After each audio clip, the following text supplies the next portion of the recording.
Oui, mais en fait, moi je suis ingénieur des mines Oui. mais je m'intéresse à la fois à la nature, je m'exerce aux forces sous-jacentes de la nature, si on veut. Oui. Donc il s'agit d'une approche scientifique en tant que géologue, ou qu'il s'agisse de passer à une dimension plus spirituelle et voilà, un peu en suivant Teilhard de Chardin. Mais pas en rapport avec la grotte Chauvet. Non, non, non, non. Votre nom est connu comme ça, Oui, oui, oui, la fameuse effectivement. grotte préhistorique. Oui, oui, c'est ça. Oui. Et donc, ça fait combien d'années que vous êtes dans ce champ de l'astrologie, dans ce Chauvet? Oh, ça je ne saurais pas vous dire. Une trentaine d'années, quarantaine d'années? Oui, j'ai commencé avec mes parents. Vos parents faisaient déjà de Mes parents l'astrologie? faisaient déjà de l'astrologie avant la Deuxième Guerre mondiale, dans les années 30. Au moment du renouveau de oui, c'est ça, c'est ce que j'allais dire. de Chouinard. Chouinard, des romans. Voilà, Chouinard en particulier, Oui. parce que Chouinard était un polytechnicien, et ça donnait beaucoup de confiance à mon père, que ce soit un scientifique. Oui. On parlait d'astrologie scientifique. Oui. Il y avait un nommé Privat aussi. Maurice Privat, oui, qui était. Maurice Privat. Voilà. Et donc Toute mes une époque. parents, moi j'avais 10 ans, mes parents Oui. étaient là-dedans, et moi j'ai toujours été un petit peu nourri, C'est vrai. en passant par différents courants. Oui. En particulier le courant humaniste, Oui.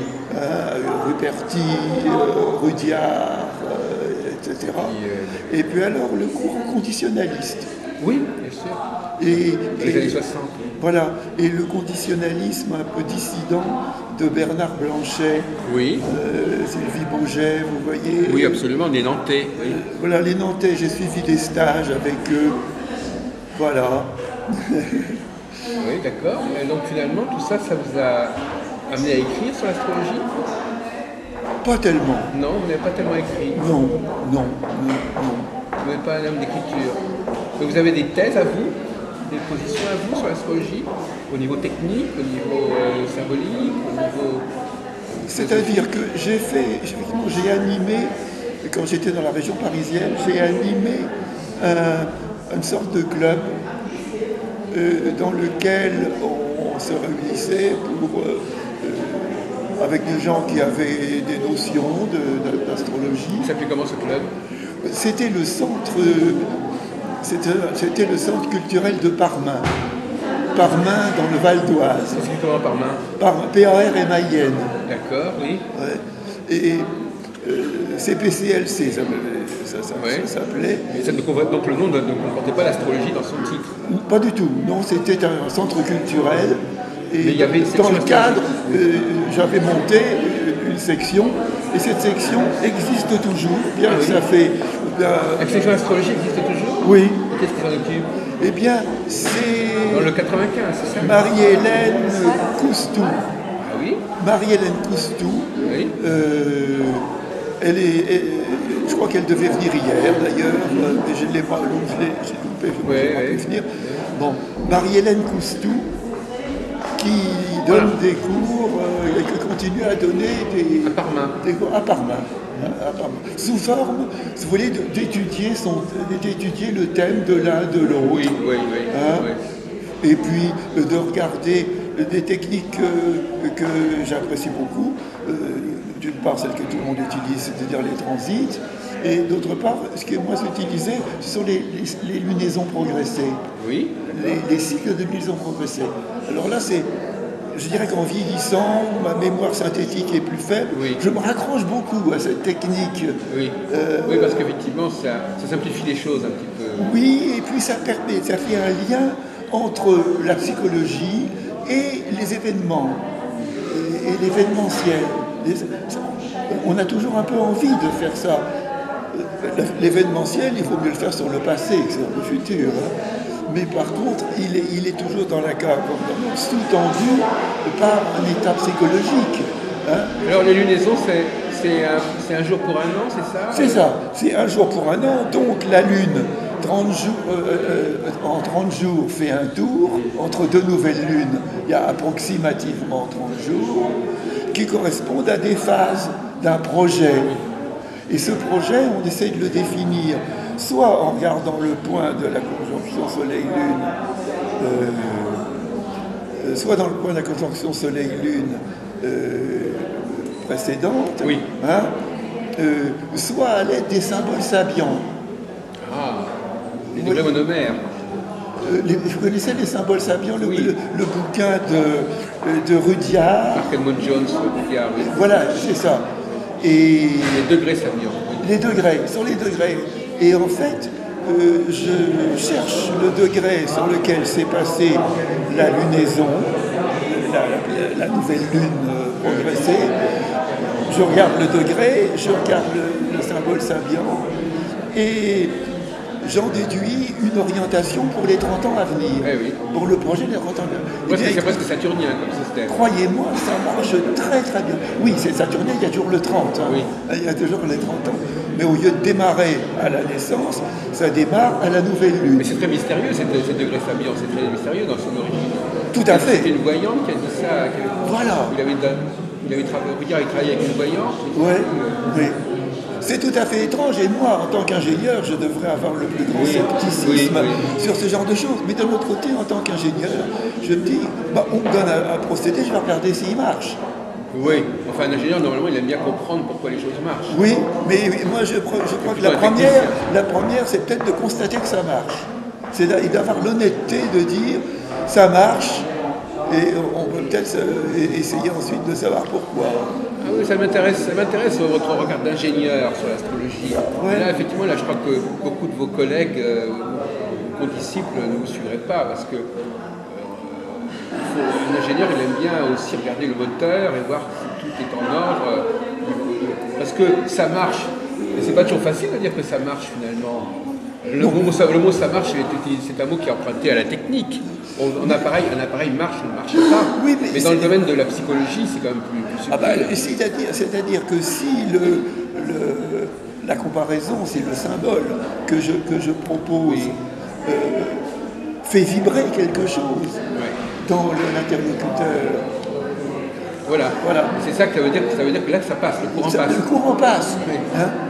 Et en fait, si vous voulez, mon expérience de nombreuses années montre que moi, je ne peux parler d'un thème ou de liaison passée et autres avec quelqu'un que si j'ai cette personne en face de moi. Oui. Parce que finalement, il y a la technique en astrologie, mais il y a aussi un petit peu l'intuition de la personne qui est en face. Ça.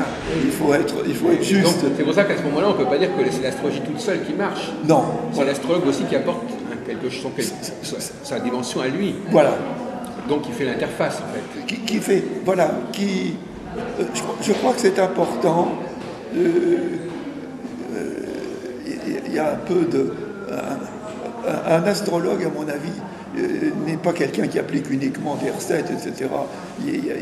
On crée une espèce d'empathie avec la personne qui est en face. Donc ça rend de plus en plus, d'un point de vue de l'ingénierie, c'est encore plus compliqué. Oui. C'est comme si vous disiez que telle voiture marche, à condition qu'il y ait un bon chauffeur, ou qu'un avion marche, à condition que le type qui conduit soit particulièrement doué. Ça ne dépendrait pas uniquement de l'outil en quelque sorte. Non, c'est ça. Mais ça, j'en suis persuadé que ça ne dépend pas. Oui, donc finalement, vous êtes... alors qu'est-ce que vous faisiez, vous, en tant qu'ingénieur Eh bien, en fait, je m'occupais de problèmes sociaux et de problèmes humains. Ah oui, c'est ça, voilà.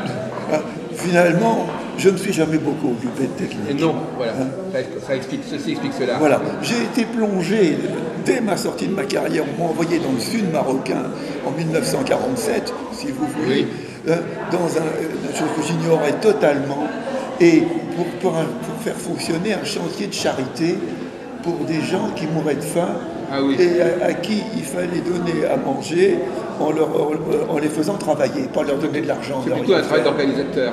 D'organisateur et un problème, il y a aussi un problème. Oui, comme des problèmes de logistique. Oui, donc je suis comme ça. Et ça a continué comme ça après Oui, ça... dans le social, dans le social, l'humanitaire, la formation, Parce que l'ingénieur des mines, il y avait eu justement des romans. Dont des romans qui est un des grands astrologues des années 30, Ah oui, oui, oui, qui oui. était Maurice Rougy de son vrai nom, qui était ingénieur des mines. Eh ben voilà, c'est ça, oui. Oui, oui. Et, Oui. effectivement, c'est un grand nom. Bah, parce que effectivement, les mines, il y a un mystère. Ah oui. Il y a- C'est une formation particulière. Oui, et puis il y a un côté un peu, curieusement, un peu, je sais pas pourquoi, il y a un côté humaniste, mais Ah, c'est différent de Polytechnique. oui, oui, oui, parce que, oui, oui, C'est central. c'est différent de Polytechnique. Oui, il y a une dimension sociale, une dimension Vous avez pas humaine. remarqué ça au niveau des gens qui sortent des mines ou pendant la formation? Peut-être pendant la formation. Oui, peut-être pendant la formation. Et Mais donc, le fait de partager le danger, si vous voulez, les mines, c'est quelque chose de dangereux. oui. Hein. Et donc le fait de partager un danger avec les gens, Oui, ça crée une relation patron-ouvrier Plus grande solidarité, Une plus grande dans le même bateau. Voilà. Et j'ai quand même beaucoup cette sensation-là, d'être dans le même bateau. C'est peut-être parce que j'avais un peu peur, moi, quand je descendais au fond. Oui. Hein. Donc finalement, quelque part, on pourrait dire aussi que quelque part, vous n'avez pas continué à aller dans les mines, en fait. Eh bien, Ça si. fait penser un peu à ces médecins qui ont fait une formation médicale et qui après ont horreur d'aller horreur du sang et deviennent psychiatres. Si, je suis resté 10 ans dans les mines, dans la recherche minière, mais pas dans les mines très profondes, Voilà. dans la recherche minière. Donc je suis plutôt allé chercher, et ça c'est un truc très intéressant, parce que dans la recherche minière, on voit des indices en surface, et puis on se demande ce qu'il y a en dessous. Et il faut essayer de deviner. Et dans la géologie un peu. Voilà, il faut donc faire de la géologie pour ensuite faire des forages qui ne soient pas à l'aveuglette. Vous avez eu des expériences intéressantes à ce niveau-là. Vous avez réussi à trouver des filons, des gisements. J'ai pas trouvé grand-chose dans la recherche minière. J'ai trouvé des gisements possibles, mais la rentabilité diminuait. Parce que ce qui s'est passé, c'est qu'après la guerre, vous voyez, après la guerre, la France avait soif de matières premières dont elle avait manqué. Oui. Bon. Et puis peu à peu, le marché est devenu international. Oui. Et par conséquent, le petit gisement de molybdène, etc., qui se trouvait en haut de la montagne, dans l'Atlas, on allait le chercher hardiment en 1950, mais en 1960, on avait trouvé du molybdène en quantité beaucoup plus grande dans des coins plus accessibles. On va peut-être y revenir en maintenant. Australie, Oui. ou je ne sais quoi. Hein. Et donc, il y a ce côté-là. Alors donc finalement, vous venez souvent à ces réunions, à ces congrès? Je suis venu, autant qu'ils m'en souviennent, presque tous les ans depuis 1992. Oui, justement, donc c'est un pilier. J'ai été frappé par la qualité Oui. de la recherche, Oui. des interrogations, des problèmes qui étaient posés au cours de ces rencontres. Oui. Et c'est ça qui m'a intéressé. Mais vous pouvez me donner des exemples des choses les plus remarquables que vous avez pu entendre? Vous me dites vous-même, vous avez expliqué un peu votre propre itinéraire, votre intérêt pour les lunaisons progressées, mais l'astrologie, qui est-ce qui a apporté? Vous avez parlé, je crois que Nicolas vous avez marqué un petit peu. Oui, Nicolas, mais surtout Bernard Blanchet, Oui. qui était dites-moi un peu justement qu'est-ce qui vous a apporté. un disciple un petit peu dissident de Bernard Blanchet. Et j'ai toujours un exemplaire de l'homme astrologique de Bernard Blanchet qu'il m'a dédicacé. En effet. Vous Vous alliez à ces réunions de Blanchet quand il venait à Paris? Oui, voilà. Parce qu'il venait assez souvent, il y avait un groupe. Oui, il avait un... Alors moi je n'ai pas été suivi les enseignements du groupe, mais j'ai lu ses écrits, et puis je l'ai rencontré lui, et puis j'ai rencontré certains de ses disciples, Sylvie Boget par exemple. Et sa femme. Qui a été sa femme, oui. Oui. Et j'ai suivi tous les ans pendant 7-8 ans, dans les années 90. C'est ça. Je suis allé... Comac. Réunion de Nicolas. Non, réunion de Blanchet ou de Sylvie Boget. C'est surtout par eux que j'ai attaché le conditionnalisme. Alors finalement, le conditionnalisme, il vous séduit particulièrement par sa rigueur. D'ailleurs, il y a beaucoup plus d'hommes dans les réunions des conditionnalistes que dans les réunions ici. Oui, parce qu'effectivement, on essaie de se raccrocher non pas seulement des symboles de la mythologie, etc., mais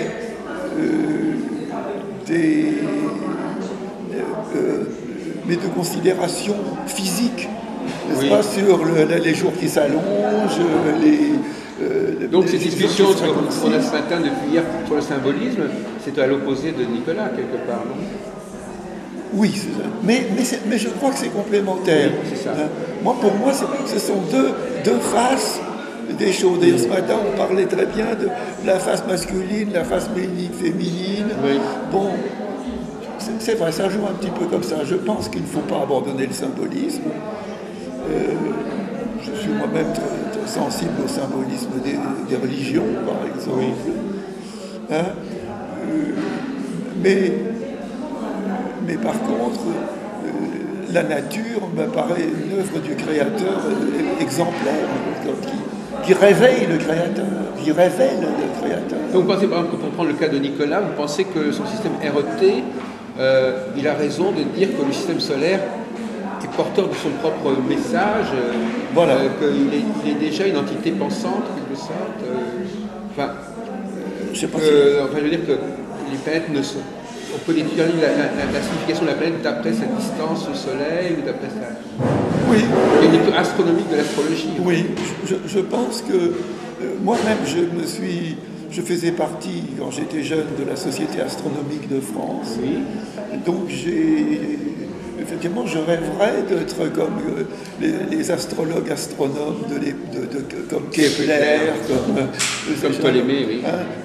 Donc plutôt comme astrophile, comme astrologue en quelque sorte. Pour moi. Mais alors justement, est-ce que ça veut dire que vous êtes fasciné par les nouvelles planètes, par exemple? Ah oui, oui. Les astéroïdes, les nouveaux Chirons, les centaures, les transplutoniennes. Vous pensez que l'astronomie est une source importante de progrès pour l'astrologie? Oui. Parce que c'est un peu mystique cette histoire de noms de planètes qui sont donnés par les astronomes. C'est quand même c'est tout de même étrange. C'est quand même étrange qu'effectivement l'astronome ait donné aux planètes des noms qui correspondent à la signification psychologique qu'on va donner aux dieux correspondants. Oui, mais on pourrait dire inversement, monsieur Chauvet, on pourrait dire inversement que les astrologues sont influencés par les noms qui ont été donnés aux planètes pour l'interprétation. Oui, enfin, peut-être pas à partir de zéro, en quelque sorte. Parce que finalement, le problème qui se pose, enfin, des problèmes qui se posent, c'est de savoir si les gens cherchent dans l'astrologie une façon de valider ce qu'ils sont ou une explication. Est-ce qu'ils cherchent, est-ce que le client valide l'astrologie ou est-ce que c'est l'astrologie qui valide le client? Est-ce que les gens sont là pour dire ah oui, l'astrologie a raison, ou est-ce qu'ils sont là pour dire je vais suivre les conseils de l'astrologie? Je vais me conformer à ce que l'astrologie dit de moi. Moi, je dirais presque que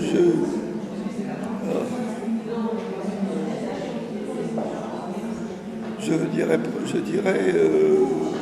les deux. Finalement. Oui, mais c'est ça, mais il y a les deux quand même.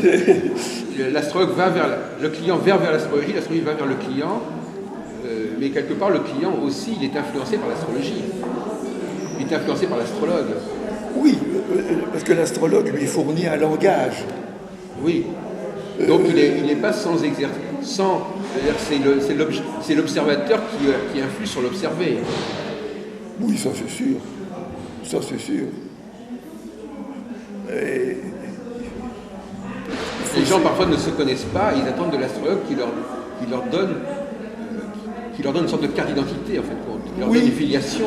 Oui, mais alors leur moi, donne un bagage. je n'aime pas ça. Si j'ai devant moi quelqu'un qui me demande de faire son thème astral, et qui me le demande par simple curiosité, et presque pour me piéger, pour me faire dire, pour me mettre sur un chemin qui est faux, pour voir si je vais me tromper. Il y en a des gens qui sont comme ça. Eh bien, alors là, je refuse. Oui, J'ai besoin de la coopération, J'ai besoin qu'il se crée entre la personne qui fait faire le thème astral et moi, qui se crée une espèce de communion, et qu'à ce moment-là, il va effectivement se rendre perceptible à ce que je vais lui dire. Il y a un ajustement des deux côtés. C'est ça. Oui. Oui, mais je crois beaucoup à ça. Mais le cas inverse, l'extrême inverse, c'est la personne qui vient voir l'astrologue et qui capte et qui accepte tout ce qu'on lui dit. Oui, bon, on s'en aperçoit bien. Oui, alors il y a celui qui refuse. Oui. Parce que cette coopération dont vous parlez entre l'astrologue et son client, elle est intéressante, mais en même temps, on parlait de Chouinard, c'est un statisticien finalement. Oui, enfin, oui, c'est ça. C'est peut-être pas ce côté-là qui nous intéressait, mais enfin, il a essayé justement de trouver des raisons objectives de croire à l'astrologie ou d'accepter l'astrologie, qui ne sont pas fondées sur la consultation. Pour Chouinard, la consultation n'était pas déterminante. Ce qui était important, c'était la répétition, c'était le quantitatif plutôt que le qualitatif. Oui, mais là... C'est pas ça qui vous a retenu. Non. Non, en fait, moi, j'ai pas beaucoup étudié Chouinard, c'est plutôt mes parents qui l'ont fait. Parce que Chouinard, moi, j'ai surtout trouvé qu'il a eu le mérite il y a eu après Chouinard, il y a eu Gauquelin. De rendre l'astrologie, de mettre l'astrologie à la portée des amateurs, en quelque sorte, en leur donnant des tables. Ah oui, il y a eu ces tables, oui. Et qui ont marqué, ça a marqué quand même un tournant de l'astrologie. Parce qu'avant les tables de Chouinard, il fallait regarder l'annuaire du bureau des longitudes et aller chercher au milieu d'une montagne de données. Faut se rendre compte ce que c'était quand il n'y avait pas les tables. C'était peut-être sa contribution principale finalement. Pour moi, oui. Il y a eu Buchery aussi qui publiait des choses comme ça. Mais ces tables qui étaient bien présentées, qui donnaient tous les 10 jours. Oui, c'est ça. Maintenant, les éphémérides. On a les éphémérides des Roses 3, des Roses Croix. Et puis les éphémérides allemandes aussi. Voilà, qui nous mettent tous les jours. Mais là, c'était les 10 jours. Et c'est bien suffisant. Oui, c'est bien suffisant. Oui, sauf pour la Lune. Mais c'est bien suffisant. Et il a ainsi ouvert la possibilité de faire des thèmes astrales à un tas de gens. Et d'ailleurs, il faut dire qu'il y a eu un deuxième saut du même genre, c'est l'ordinateur. Oui, dans les années 80. C'est que maintenant, on n'a plus besoin de savoir calculer. Oui. On pianote sur son ordinateur, et puis pouf, il vous sort en 2 minutes le thème et tout ce qu'on veut. Et donc, alors c'est peut-être l'ingénieur qui parle, mais ces révolutions technologiques, en quelque sorte, Chouinard, c'est une révolution technologique, ont eu à mon avis de l'importance sur la diffusion de l'astrologie. Alors, paradoxalement, l'informatique a eu comme effet de favoriser la complexité de l'astrologie. C'est ça le problème. Oui, mais alors... En fait, maintenant, les gens, il y a beaucoup de techniques que les astrologues n'utiliseraient pas s'il n'y avait pas l'informatique. C'est vrai. Et moi, j'ai vécu, justement, j'ai fait l'astrologie à l'époque où on basculait, on n'était pas encore dans l'informatique, et les astrologues étaient quand même très... quelqu'un, par exemple, comme Jean-Pierre Nicolas, par exemple, il a développé son astrologie avant l'informatique. C'est vrai. Oui. Et l'absence d'informatique encourageait les astrologues à chercher des choses relativement simples. Oui. Et avec l'informatique, au fond, ça n'avait plus beaucoup d'importance. Ça pouvait être un système extrêmement embrouillé. C'était pas grave. De toute façon, on n'a pas besoin de faire le calcul. Oui. Donc ça a accéléré une sorte de pléthore pléthore astrologique au niveau des techniques, au niveau des facteurs. Oui, c'est possible, ce qui fait que maintenant on vous sort des thèmes astro qui sont... on sort des thèmes qui sont compliqués. Mais alors là, en fait, là moi je résiste énergiquement à ça. J'utilise le logiciel de Bernard Blanchet, qui est un logiciel très simple. Ah oui, d'accord. Hein, et dans lequel même, il n'a même pas les rétrogradations. Ah bon? Oui, là, il va un peu loin Oui, dans la signification. Mais en fait, il n'utilise pas la part de fortune, ça, c'est dans les parts Oui, rares. mais ça, c'est Nicolas qui l'a poussé à ne pas le faire. Oui, parce que Est-ce que vous utilisez le domicile des planètes, par exemple? avec regret, parce que Bernard Blanchet n'y croit pas. Non. Mais ils sont un peu absolus. Moi, je crois quand même que ça, c'est quand même quelque chose comme les angularités. Ils sont assez... Blanchet, il ne s'intéresse pas aux angularités? Si. Mais ce que je veux dire, c'est que ce qui est comme les angularités, c'est que c'est quand même un peu les bases de toutes les écoles. Oui. L'angularité, c'est reçu par tout le monde. Oui. Et les domiciles aussi, vous pensez? les domiciles aussi, c'est-à-dire quand même la parenté entre Mars et le Bélier.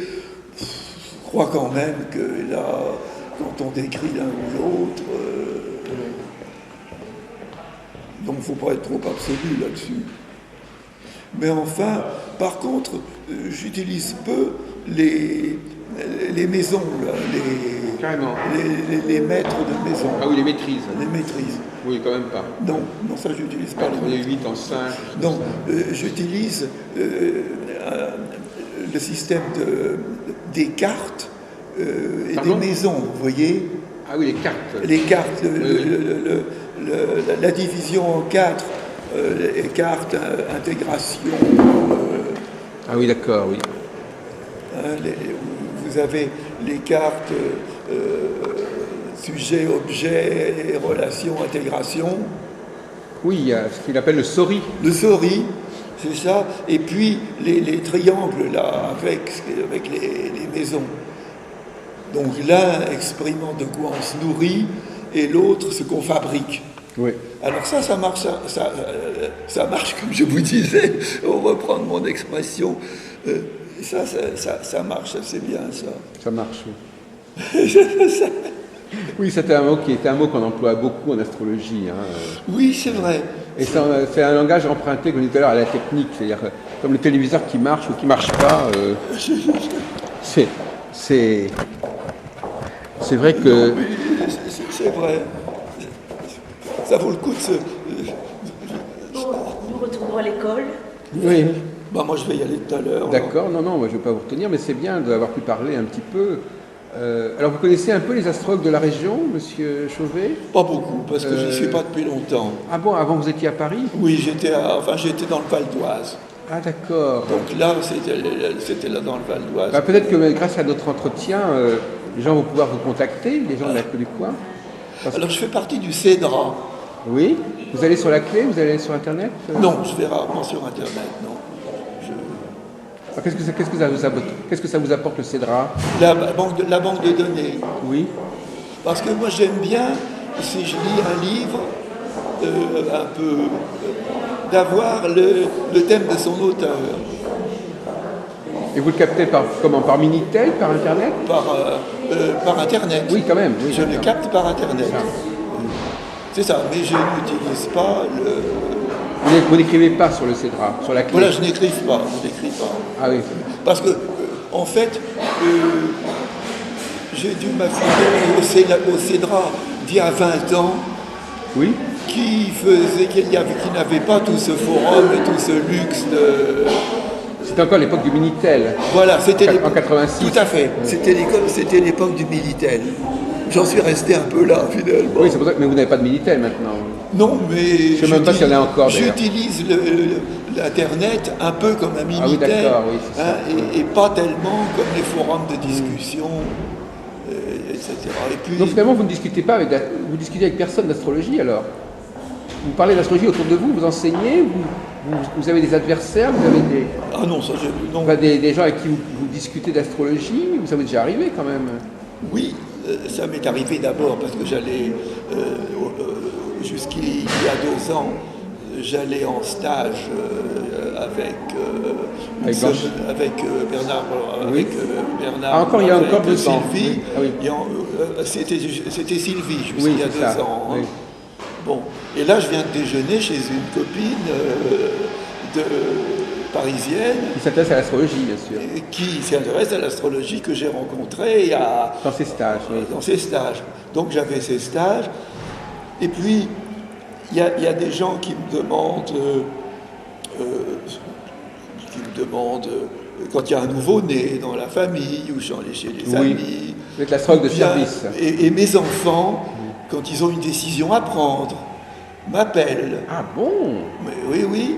Donc mes enfants ne pratiquent pas beaucoup l'astrologie, mais ils la pratiquent un petit peu. Ils s'en servent. Parce que leur grand-mère, dont je faisais la télévision, C'est parfait. leur a appris, c'est leur grand-mère qui leur a appris les rudiments de l'astrologie. Bien sûr. Elle s'y intéressait beaucoup. Et donc, il leur arrive de me demander, ah tiens, j'ai une décision importante à prendre. Bon, alors, moi, je ne prévois pas d'événements. Non. Je leur dis, ah, effectivement, c'est le moment où il y a un transit de Pluton sur le Soleil. Il faut en profiter, oui. Et à ce moment-là, ça doit quand même... Vous devriez vous rendre compte de quelque chose dans votre vie intérieure. Oui. Hein. Et... Donc là, vous les incitez à faire certaines choses, à regarder certaines choses. à regarder certaines choses. D'ailleurs, il y en a une qui fait aussi du geeking parallèlement. Oui. Mais je leur ai donné cette culture, bien que les garçons soient ingénieurs et que les filles soient plutôt psy. Je leur ai plutôt donné le goût de cette dimension un peu irrationnelle là, qui vient s'ajouter. Oui. Donc vous aimez bien le mot irrationnel, vous qui êtes ingénieur, comment vous le percevez ce mot irrationnel alors finalement? C'est parce que vraiment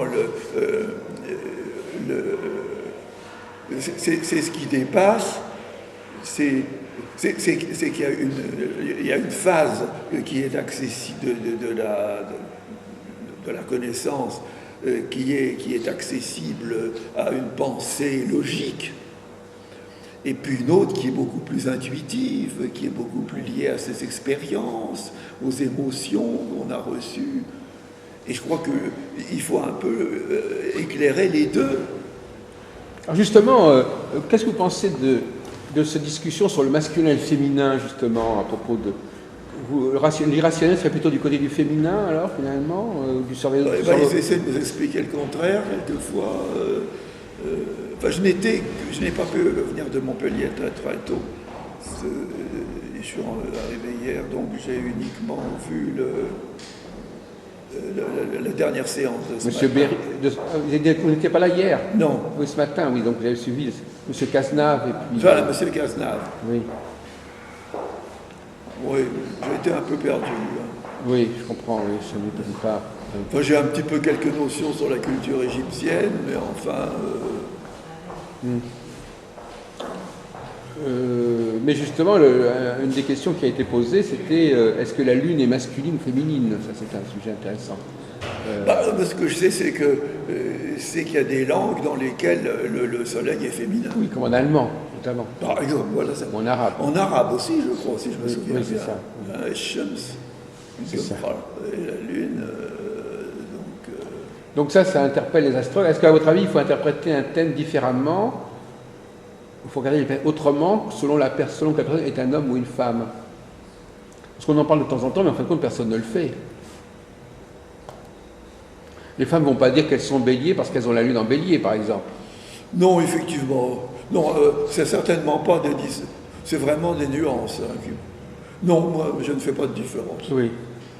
Je ne fais pas de différence. Est-ce que vous Par pensez contre, dans un thème, une des premières approches que je peux faire, c'est de regarder combien il y a de planètes dans les signes masculins et combien dans les signes féminins. Oui, oui. Hein. Et puis d'appeler ce que Bernard Blanchet appelle le dépliage du thème, qui consiste à regarder justement les liaisons entre les planètes qui sont dans les signes masculins et ceux qui sont dans les signes féminins. Oui. Et ça vous informe? Oui, c'est quand même intéressant que quelqu'un qui n'a que des choses dans les signes féminins, qui correspondent, que j'appelle plutôt yang, d'ailleurs. Mais alors, justement, alors, les 4 éléments, vous n'en servez pas. L'école de Nicolas, ça ne sert pas aux 4 éléments. Je m'en sers pas beaucoup, non, c'est vrai. Nicolas me les a fait un peu redonner. Par contre, au temps de Ruperti, il m'égare. Il y a Sant'Agostini aussi. Oui, mais c'est Ruperti plutôt, moi oui. J'ai lu. Alors Ruperti, lui, ça l'est intéressé, les 4 éléments. Oui, ça l'intéressait. Oui. Oui. Non, parce qu'effectivement, c'est vrai que l'école Nicolas a cherché à purger un peu l'astrologie. Oui, c'est ça, et ça, c'est pas mal.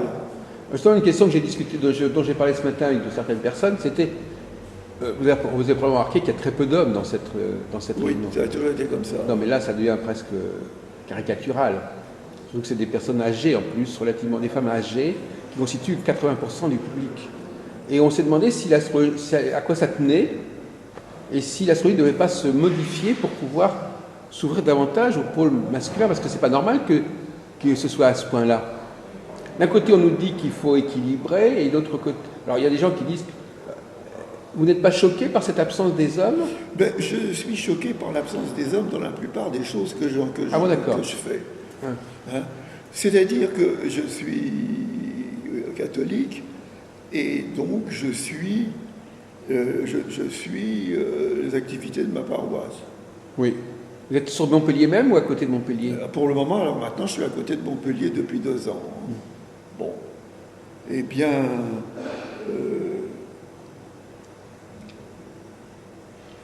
il n'y a pas beaucoup d'hommes dans la paroisse qui vont... Il y a déjà une majorité de femmes. Oui. Et par exemple, au mouvement chrétien des retraités, oui, il n'y a pratiquement que des femmes. C'est aussi une question de longévité, mais enfin bon, c'est pas... Oui, il y a peut-être une question de longévité, mais aussi... Ce qui fait que depuis que je suis en retraite, ça fait quand même 30 ans. Vous êtes avec des femmes? Oui, je suis avec des femmes. Oui. Depuis que je suis en retraite... Vous avez 90 ans ou vous avez quel âge? 87. Ah oui, vous avez pris une retraite un peu anticipée. Un peu anticipée, oui. J'étais pétrolier, mineur d'abord et pétrolier ensuite.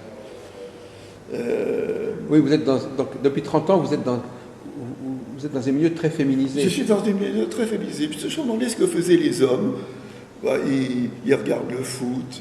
Oui. Ou alors, ils sont très actifs. Ils sont peu nombreux dans ces mouvements. Mais il faut parler d'eux. Mais il faut parler d'eux. Moi, c'était pareil d'ailleurs. Il a suffi que je m'inscrive au mouvement chrétien des retraités pour qu'immédiatement je devienne responsable d'équipe et puis responsable de secteur, etc. Alors maintenant que j'ai dépassé les 80, j'ai laissé tomber ces responsabilités un peu plus grandes. Mais enfin, c'est un peu ça, mouvement chrétien des retraités. Eh bien, c'est 10% d'hommes, même pas, mais c'est au moins 50% des dirigeants. Mais vous-même, vous n'avez pas un problème de choc culturel avec les gens de l'Hérault, là, les mentalités ne sont pas les mêmes. Bon, vous savez, moi j'ai... Les hommes, notre comportement masculin n'est pas le même à Paris et à Montpellier. Non. Non, mais je n'ai pas été amené à faire cette comparaison. Parce que, bon, ma vie active, je l'ai passée entièrement en dehors de France. Oui, vous avez parlé du Maroc. Voilà. Le Maroc, l'Algérie, le Nigeria, les séjours principaux. Oui. Donc vous êtes toujours un peu en situation, vous êtes un peu en situation d'ethnologue un petit peu. Oui, hein, j'ai appris l'arabe, je parle bien anglais. Vous parlez les langues nigériennes? Non, quand même pas. Nigériane. J'ai un petit peu essayé là où ça, mais non, ça marchait plus là. Non, l'arabe ne va pas. Par contre, l'arabe, c'était pas trop mal. Vous arrivez à suivre les informations en arabe sur Al Jazeera, la télévision Non, actuellement, je ne suis pas à la télévision. Non. Bon, enfin, revenons à notre sujet. Donc, effectivement, je voudrais savoir si vous pensez qu'il n'y a pas le symptôme de quelque chose qui ne va pas tout à fait dans ce décrochage masculin Et d'accrochage des jeunes aussi, par certains côtés. Il y a très peu de jeunes. Cette association Source, par exemple, si on enlevait toutes les dames au-dessous de 50 ans, Oui. il n'y aurait plus de congrès. Il n'y aurait plus rien. Oui, mais au fond, les jeunes, actuellement, ils bossent, ils élèvent leurs enfants, et ils sont soumis à une pression, ils passent un peu de temps à courir pour mettre leur corps... Mais par exemple, ces personnes qui sont actuellement dans ce congrès, avant, elles étaient plus jeunes. Donc, quand elles ont appris l'astrologie, c'était il y a 20, 30 ans. Oui. Donc, à ce moment-là, l'astrologie était plus attractive qu'aujourd'hui, puisqu'elle a attiré des gens plus jeunes. Parce que les gens aujourd'hui, ils ne sont pas de l'astrologie, ils ne viennent pas de débarquer. C'est-à-dire qu'actuellement, il faut bien dire que l'astrologie s'est fait, l'astrologie de supermarchés, de magazines, a fait beaucoup de tort à l'astrologie. Vous croyez? Finalement. Ah oui, moi je crois que... Mais cette astrologie, justement, qui n'est pas de magazine, c'est justement celle qu'on pratique ici, à Oui, Source. mais c'est celle et elle ne capte pas davantage d'hommes. Non, mais à mon avis, elle manque de visibilité derrière l'éblouissement de l'horoscope quotidien qu'on lit, que tout le monde lit dans les journaux. Ah oui, d'accord, ça lui fait de l'ombre. Les gens se disent quand ils se rencontrent au bistrot par le café, ah ben ce matin, qu'est-ce que disent les astres? Ils ont au moins l'avantage, moi je ne veux pas me faire l'avocat du diable, mais ils ont au moins l'avantage, au moins les gens quand ils disent qu'ils sont du bélier, ils savent qu'ils ne sont pas tout seuls du bélier. Donc ils font quand même, ça les ouvre à, ils appartiennent à une famille. Oui, alors que le thème astral, ça vous isole en fait contre. Le thème astral, ça vous isole, vous êtes je suis spécial. L'astrologie du signe, vous n'êtes pas spécial, vous n'êtes pas tout seul à être de tel et tel signe. Oui, et puis il y a aussi ces discours événementiels, un peu passe-partout, attention au travail. Oui, mais les gens ne se rendent... C'est exact, mais ils ont bien le sentiment que ça ne les concerne pas eux individuellement. C'est-à-dire qu'ils ne sont pas tout seuls à être... Quand quelqu'un lit son signe, son horoscope, c'est bien qu'il y a des tas de gens qui vont le lire aussi. Oui, je suis même surpris que ça ne les dégoûte pas de... Justement, c'est ça, vous avez raison, c'est le débat. C'est le débat, à la fois... c'est comme une femme qui lit un article dans un magazine féminin sur les femmes, elle se sent visée, mais elle sait que ce n'est pas uniquement pour elle que l'article a été fait. Et c'est vrai qu'il y a beaucoup de femmes qui lisent des magazines pour les femmes. Mais l'astrologie, d'ailleurs, s'est développée au départ dans ces magazines. Oui, c'est vrai. C'est vrai. Dans les années 30, justement, aussi. Oui. Oui, alors là... Donc, les gens peuvent... J'ai l'impression que les gens peuvent à la fois être concernés par un texte sans penser qu'ils sont tout seuls à correspondre à ce texte. Cher monsieur Chauvet. Oui, c'est vrai ça. C'est quelque chose que... Et donc, au fond, le fait qu'ils ne se sentent pas tout seuls ne les décourage pas. Voilà. Voilà, ça c'est vrai. C'est ce point que je voulais mettre en avant. Oui.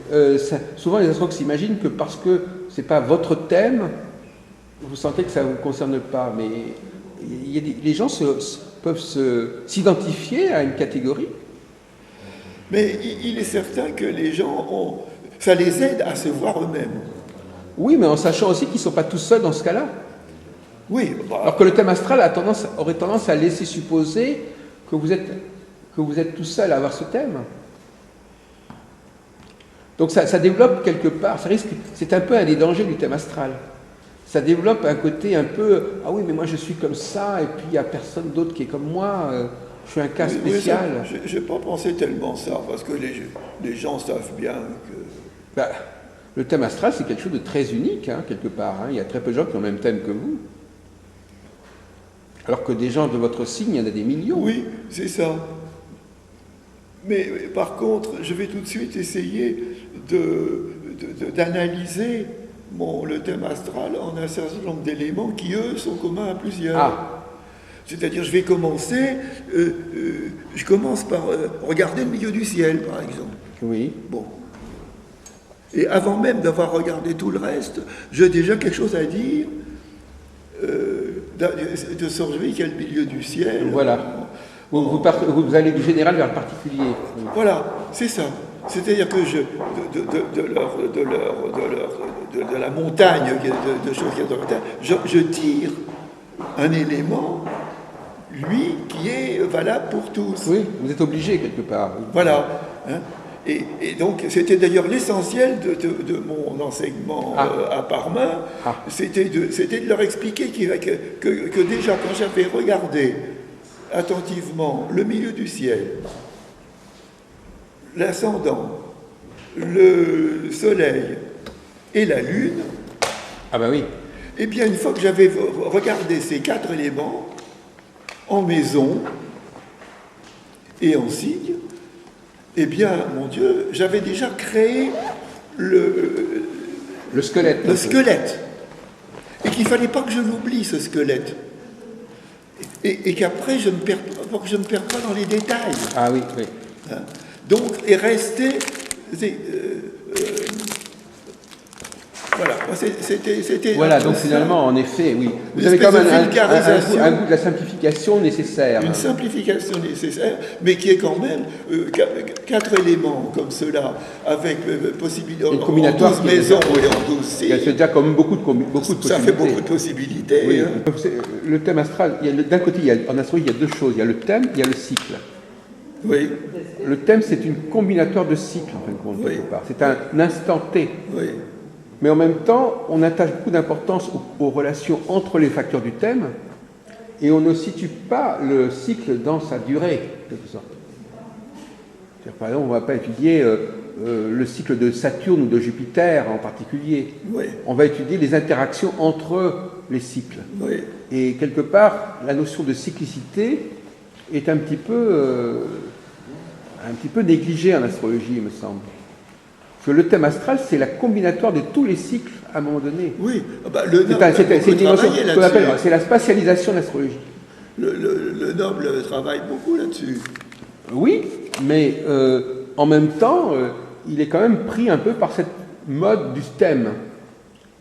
Il se passe quelque chose, je fais le thème, c'est-à-dire que je ne vais pas étudier comment... Non, mais il n'est pas aussi comme ça, mais je veux dire, il va peut-être essayer d'étudier comment ça s'est passé en aval ou en amont, mais on a quand même tendance à dire « Oh, ben on va se contenter de regarder ce qu'il y a dans le thème. » L'autre jour, je discutais avec quelqu'un pour les élections, et ben il me dit « On va faire le thème de l'élection. » Ah oui, alors ça, oui, ça je pratique pas du tout, ça.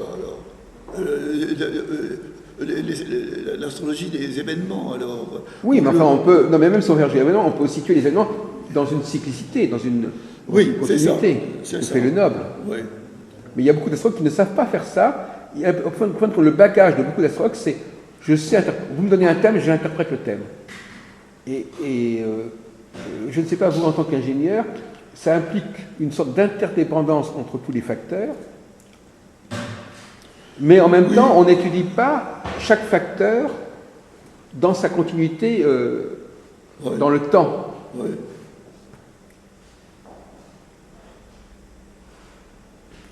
En fait, moi, j'avoue que j'épuise mon intérêt pour les cycles au cycle de la lunaison progressée. Oui, mais le cycle de la lunaison progressée, c'est une succession de thèmes, en fait, compte. On passe d'un thème à l'autre. Si l'on veut, c'est ça, oui. Oui, parce que j'utilise pour ça le logiciel d'Auréas, qui s'appelle Infociel humaniste. Un fossiel humaniste, oui. Qui donne toutes les données pour les lunaisons progressées. Alors, effectivement, en ça, plus le cycle de Saturne et celui d'Uranus, ils sont, à mon avis, les plus